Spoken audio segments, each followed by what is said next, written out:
אוקיי חברים, מה נשמע, מה קורה? סקירה ראשונה בתהליך שאנחנו מתחילים ביחד.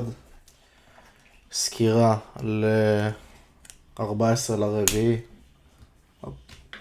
ב-2024. אז ככה, אני רוצה להתחיל איתכם יותר בגרף של פורקס. אתם תראו למה הפורקס מתקשר לנו ישירות למדדים.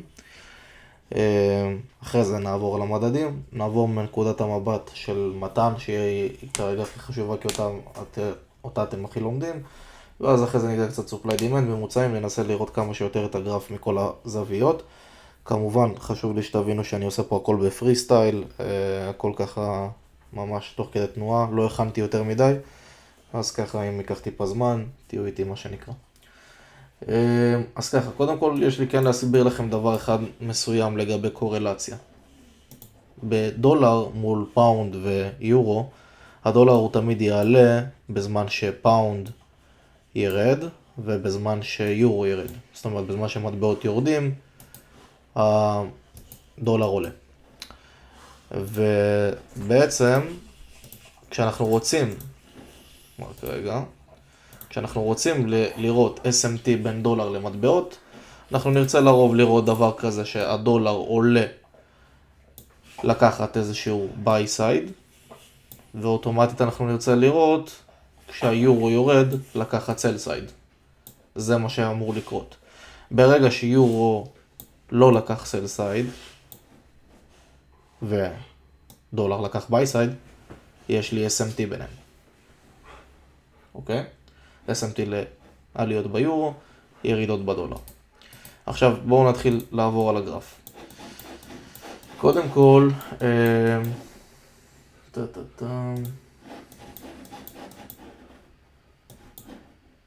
איפה הגרף שלי?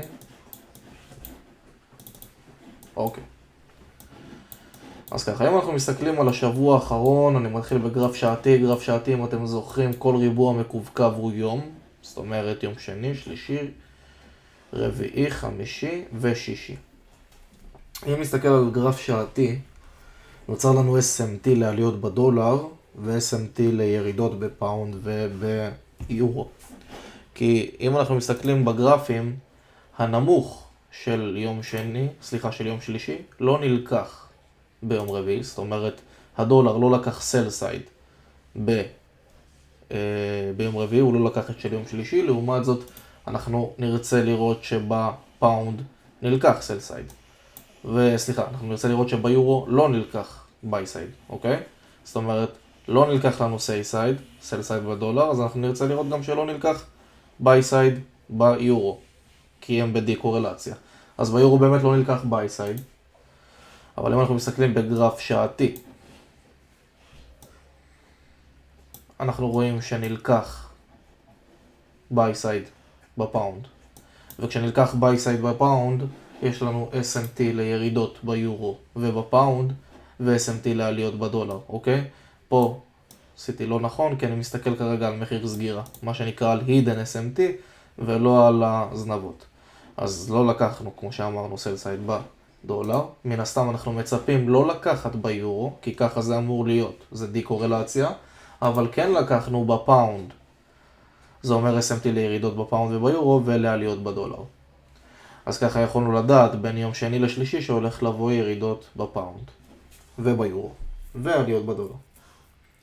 אם אנחנו מסתכלים בגרף 4 שעות, 4 שעתי, אתם זוכרים, כל ריבוע מקווקו הוא שבוע. נמחק לנו.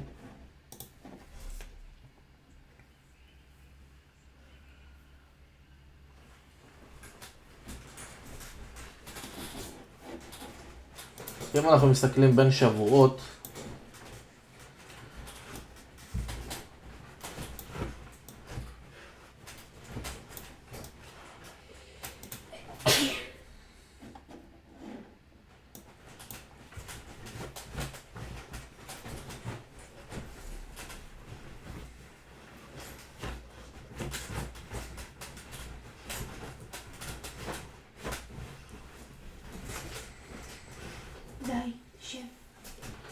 יורו לקח גבוה של שבוע קודם, לעומת זאת דולר לא לקח סל סייד של שבוע קודם, אוקיי? בואו נסתכל על היורו. אנחנו יכולים לראות שבמחיר סגירה, אם אנחנו מסתכלים מחיר סגירה, אוקיי? hidden SMT. בין השבוע האחרון לשבוע הקודם יורו לקח buy side. זאת אומרת שאנחנו צריכים לראות לקיחת סל סייד בדולר. אם אנחנו מסתכלים מחירי סגירה, דולר לא לקח סל סייד של שבוע קודם. אם דולר לא לקח סל סייד של שבוע קודם, כשהוא אמור לקחת, יש לנו SMT לעליות בדולר ולירידות ביורו ובפאונד. אוקיי? זה בגרף 4 שנתי. עכשיו, בואו נדבר קצת על הדולר בדווחים יותר גדולים, אוקיי? אם אנחנו מסתכלים בגרף שבועי, נעבור לגרף שבועי. זה הנר האחרון של 2023. ניקח את הנמוך שלו ונסמן. זה הסל סייד של 2023. זה סוף רבעון של 2024, מרץ, אוקיי? פה אנחנו כבר באפריל, זה אפריל, פה זה מרץ. אם אנחנו לוקחים את הנמוך האחרון של מרץ, זה. סליחה, הנמוך האחרון, כן, הנמוך האחרון של מרץ, זה אומר הנמוך האחרון של הרבעון של 2024 הראשון. וזה הנמוך של הרבעון האחרון של 2023. אז אני רואה שבדולר לא לקחנו את הנמוך של 2023, ואני מצפה שיורו לא ייקח את הגבוה. אם אנחנו נסתכל ביורו, זה נר אחרון של 2023, אחריו זה כבר אפריל. בואו נסמן. אני מצפה שיורו לא ייקח את הגבוה, והוא באמת לא לקח. זה די קורלציה, מעולה לנו. כרגע אין עדיין SMT. אבל אם אנחנו מסתכלים על הפאונד, בפאונד, אם אנחנו ניקח את הנר, זה הנר האחרון של 2023, וזה הכי גבוה של הרבעון האחרון. אם אנחנו נסמן, אנחנו נראה שבפאונד, פה אנחנו כבר סליחה רגע.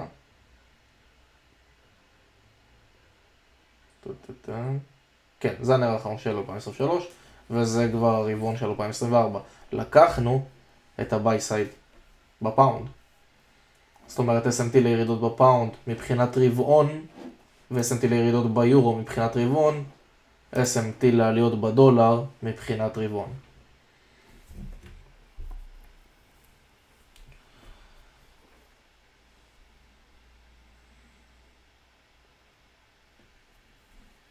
עכשיו בגדול, מה שאני אצפה מהגרף לבינתיים, זה שניקח לפחות את ה-sell side של רבעון קודם, אוקיי?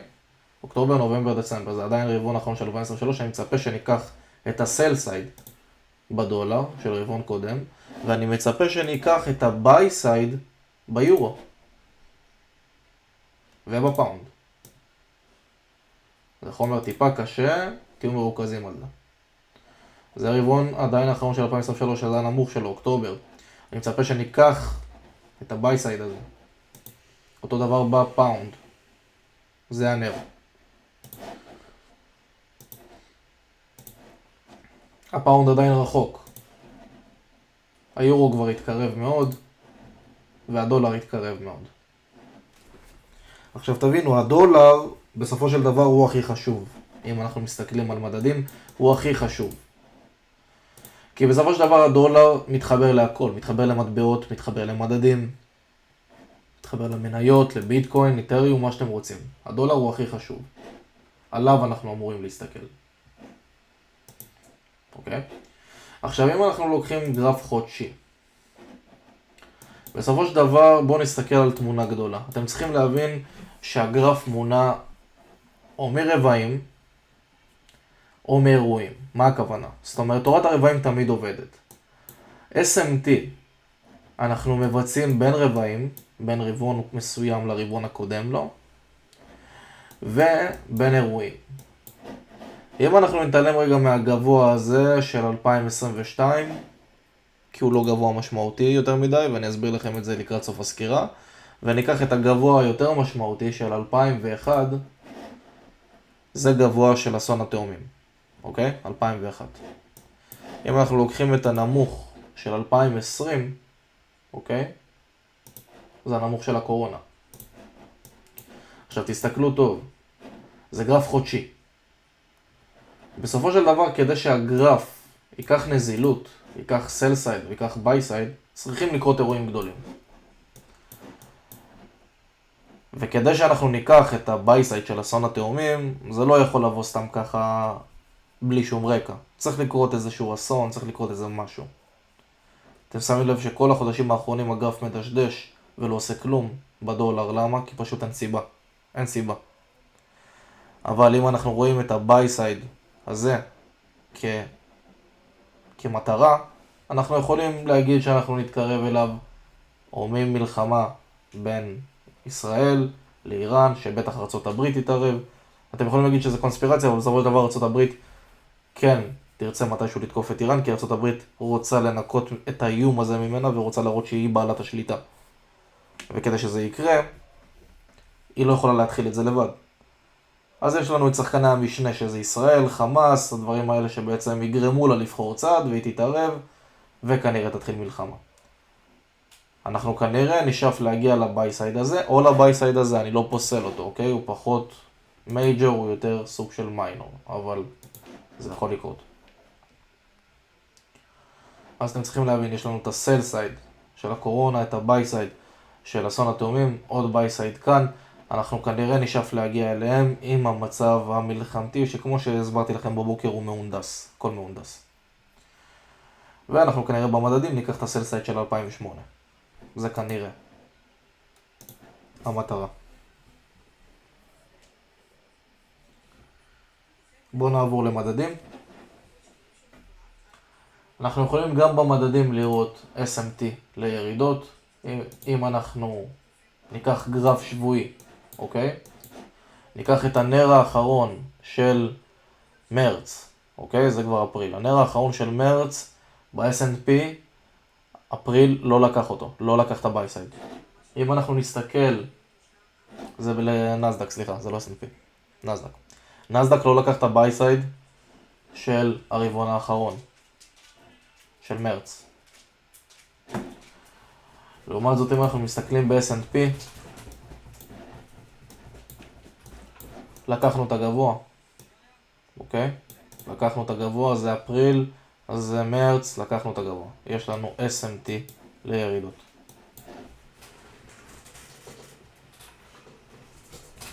עכשיו, אם תסתכלו קצת, מה שנקרא בגרף יותר נרד ליומי, גרף שקצת יותר יעזור לנו לראות, אתם תראו ש-S&P כבר התחיל ירידה.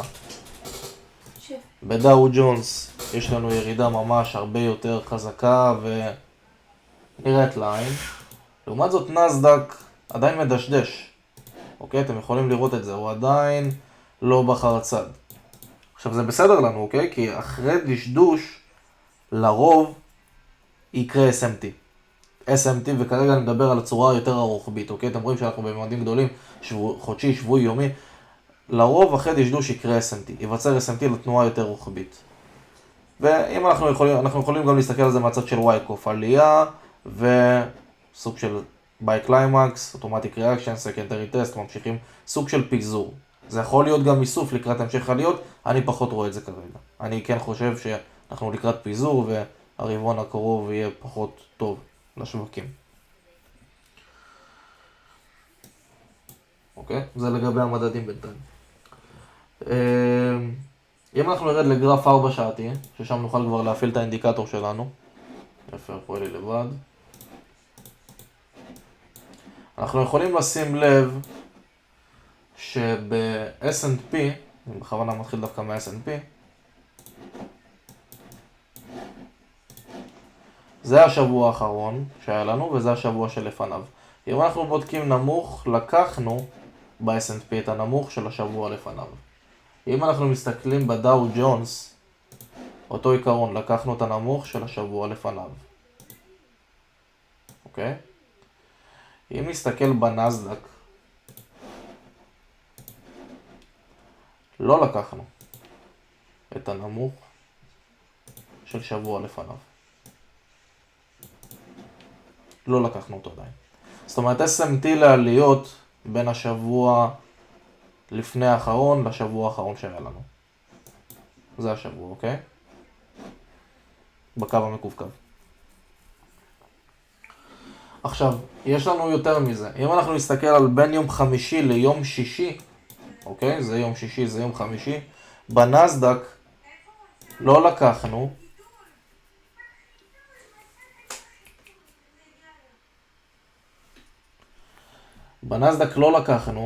את הנמוך של יום חמישי. לעומת זאת, אם נסתכל בספיי, לקחנו את הנמוך של יום חמישי. אם נסתכל בדאו ג'ונס, אני חושב שגם לקחנו את הנמוך של יום חמישי. בבקשה. SMT גם בין שבועות וגם בין חמישי לשישי. זאת אומרת, איך אני אסתכל עכשיו על השוק? אני אסתכל בצורה כזאת. אני אסמן לי את הנמוך של יום שישי, ואני אסמן לי את הגבוה של יום שישי. הנמוכים יותר רלוונטיים לנו, כי אנחנו יותר קרובים לנמוכים. אותו עיקרון בנסדק, אני אסמן נמוך של יום שישי, ואת הגבוה של יום שישי. ואותו עיקרון ב-S&P. אני אסמן לי את הנמוך, ואת הגבוה. וכל מה שאני צריך כדי לקחת עסקה ביום שני לעליות, זה שנכס אחד ייקח את הסל סייד, כשנכס אחר לא. זאת אומרת, מספיק לי ש-S&P ייקח את הסל סייד, בעוד שהנסדק לא ייקח, יש לי SMT לעליות. עכשיו, בתכלס אסיה, כנראה שאם יילקח סל סייד באחד הנכסים, אסיה תפתח בעליות. אנחנו לא סוחרים את אסיה, זה יותר צ'ופי טריידינג, זה פחות מתאים לנו, עדיף לישון בזמן הזה, אבל בגדול, כנראה שלונג באסיה, במידה וילקח סל סייד באחד הנכסים, יעבוד בצורה מושלמת. זאת אומרת, כרגע יש לנו SMT בין שבועות לעליות, יש לנו SMT בין חמישי לשישי, אנחנו צריכים לראות אם יילקח סל סייד, ועם זה אנחנו מתקדמים למעלה. אוקיי? אז חשוב לי שתבינו, יש לנו SMT לעליות בדולר, ירידות בפאונד וביורו, בדווחים הגדולים. יש לנו SMT לירידות בשווקים בדווחים הגדולים. בדווחים היותר קטנים, בשבועי, יש לנו SMT לעליות. גם בין חמישי לשישי SMT לעליות. אנחנו צריכים לקיחת סל סייד. באחד או בשתיים מהנכסים. אנחנו תמיד מסתכלים עליהם חופפים. אוקיי? עכשיו זה מהבחינה הזאת של תורת הרבעים, בהכי קצרה והכי פשוט והכי מתומצת. אם אני עכשיו מחליט להסתכל קצת מנקודות אחרות, זוויות אחרות, אני כן שם לב שקודם כל בגרף יומי הייתה לנו פה מגמה מאוד מאוד מאוד ברורה שכרגע היא נשברה. ברגע שהמגמה הזאת נשברה, מחזק לי את זה שאנחנו לקראת ירידות. אני אוסיף לי גם את האינדיקטור של הממוצעים. הממוצעים עובדים יפה מאוד. ואני יכול לראות שאנחנו כבר מתחת לממוצע 20. אני אוסיף גם את שאר הממוצעים.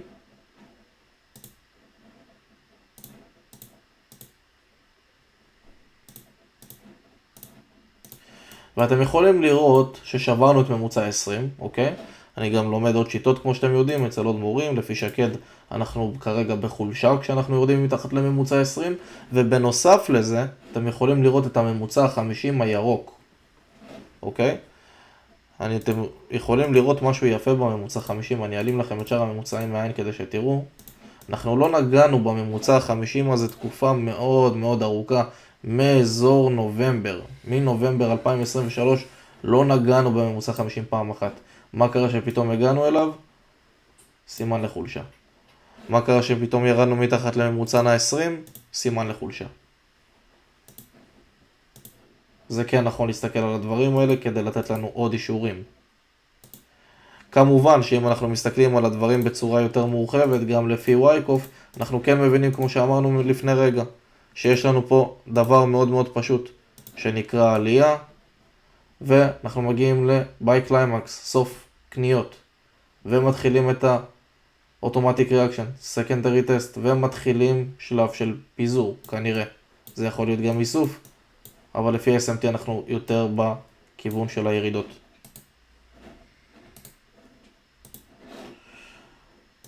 יותר מזה, אם אנחנו מסתכלים supply demand, אין לנו עדיין supply פה. לא נוצר לנו supply יפה. יש לנו במקסימום קווי התנגדות, אין לנו פה יותר מדי supply עכשיו או משהו כזה. זה supply יפה. זה התחלה של supply. פה אפשר לסמן supply, פה אפשר לסמן supply. אין לנו כרגע supply. אבל מצד שני, אם אנחנו מסתכלים, מה שיעצור ירידה זה דימנדים. דימנד חזק. אזור קניות חזק. אזור שהאלגוריתם קונה. תשימו לב, אין לנו פה דימנדים. אין פה דימנד יפה. אין פה דימנד. אין פה דימנד. אין פה דימנדים יפים מבחינתי.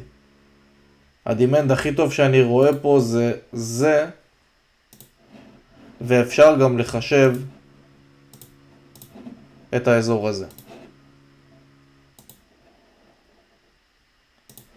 אבל כל עוד אין לי דימנדים חזקים, פרשים, שהם יצא מהם תנועת עלייה, זה גם מחזק לי את זה שכנראה אנחנו לא הולכים לראות פה איזשהו עצירה, אוקיי? כי אם היה לי פה דימנד חזק, זה יכול לעצור אותו. דימנד חזק זה יכול לעצור אותו.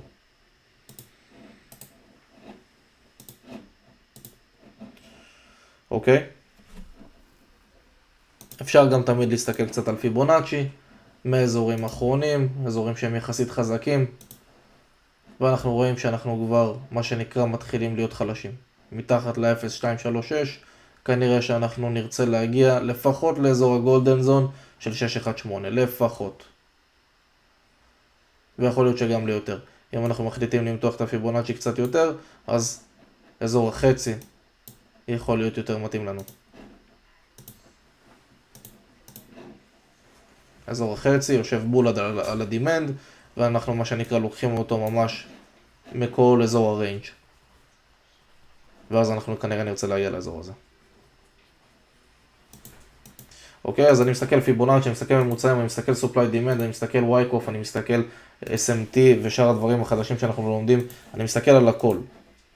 כי אני רוצה להבין פחות או יותר לאן הגרף הולך מהבחינה הנכונה. עכשיו, כמובן לא לשכוח שיש לנו FVG, Fair Value Gap. Fair Value Gap זה תמיד חובות שהגרף ירצה להשלים. אוקיי? חובות שהגרף ירצה להשלים. זאת אומרת שאם אנחנו, סתם דוגמה ביום שני, נפתח פה עם נר של עליות יפה, אוקיי? ואנחנו מגיעים לכאן, עדיין כנראה שאנחנו נגיע לאיזשהו שבוע של עליות, נגיע לאזור התנגדות, משם אנחנו כנראה נמשיך ירידות. זאת אומרת, הדשדוש בנסדק עדיין ימשיך, אבל יוצא לנו טוב, כי דשדוש יוצר SMT. אוקיי? מדדים אחרים כבר התחילו את הירידה, כמו שדיברנו, בצורה יותר חזקה, דאו ג'ונס, S&P, דאו ג'ונס בעיקר.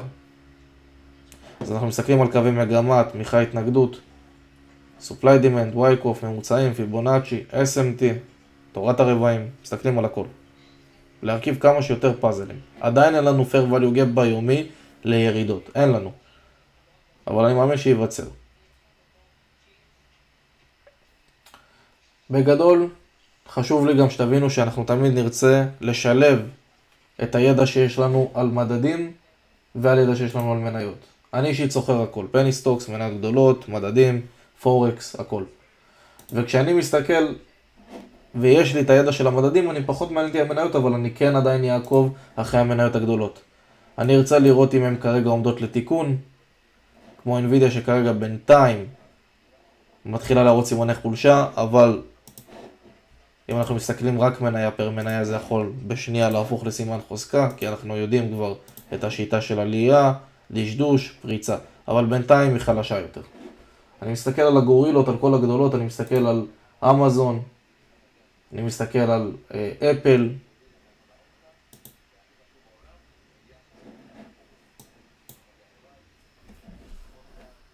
גם באמזון אנחנו רואים עלייה וסוג של כבר נגמר הכוח, היא הולכת הצידה. אנחנו מסתכלים אותו דבר על אפל. אפל היא הכי חזקה כי אפל הייתה הכי חסינה לעניין הזה של האינפלציה. כי כי הרי בסופו של דבר האינפלציה הפחידה את כולם, כי כנראה שההורדת ריבית תידחה. אבל אפל הכי חסינה להורדת ריבית. לזה שאם נגיד לא תהיה הורדת ריבית. אז כולם ייפגעו, אבל אפל תהיה הכי חסינה לזה. למה? כי אפל היא עם הכי פחות חובות. לחברה אין חובות כמעט, וגם רוב הלקוחות שלה משלמים בעיקר בקש במקום. פחות בתשלומים, פחות יש לה חובות. אז היא פחות חסינה, יותר חסינה, סליחה, למצב שלא יהיה הורדות ריבית או כאלה. אז אפל היא בינתיים שומרת על החוזקה הכי גבוהה.